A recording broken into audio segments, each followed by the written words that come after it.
இந்த யானை இருக்குல்ல பீங்கா யானை. ஆமா. அதெல்லாம் வந்து பூஜை அறையில வைக்க கூடாது. ஏங்க தெரியுமா? ஏங்க அப்படி சொல்றீங்க? பீங்காலாம் வைக்க கூடாதுடி. வைக்க கூடாது. அப்பனா போயிங்க கேரளால 2 ஆணையை போய் ஓட்டிட்டு வாங்க. கேரளால போய் யானையை ஓட்டிட்டு வரணுமா? நான் கூட நினைச்ச மாதிரி கடத்தூர்ல பனங்கிழங்கு அவ்வளோ விற்கிது மலரு, வாங்கிட்டு வந்து சாப்பிடணும் மலரு. ஏன் தெரியுமா? என்னன்னா கண்ணு அவ்வளோ பளிச்சுன்னு தெரியுமா? பனங்கிழங்கு சாப்பிட்டா கண்ணு பளி. வாங்கிட்டு வந்து வச்சுட்டு சாப்பிடுங்க, கண்ணு நல்லா பளிச்சு பளிச்சுன்னு தெரியும். என்ன பளிச்சு பளிச்சுன்னு தெரியுமா?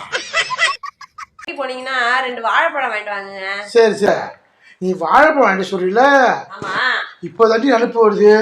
தினம் வந்து வாழைப்பழம் சாப்பிட்டா வந்து நல்ல தூக்கம் வருமாண்டி. நானும் இப்போதாட்டி பார்த்தேன். நான் வாழைப்பழம் வாங்கிட்டு வந்துடுறேன். சாப்பிட்ட பிறகுங்க ஒரு பழம் சாப்பிடணுங்க. உங்களை மாரி ஒரு சீப்பையும் வளைச்சு வச்சுட்டு திங்க கூடாது. நம்ம கொஞ்சம் ஓவராதான் போயிட்டு இருக்கோமோ, போவோம். எது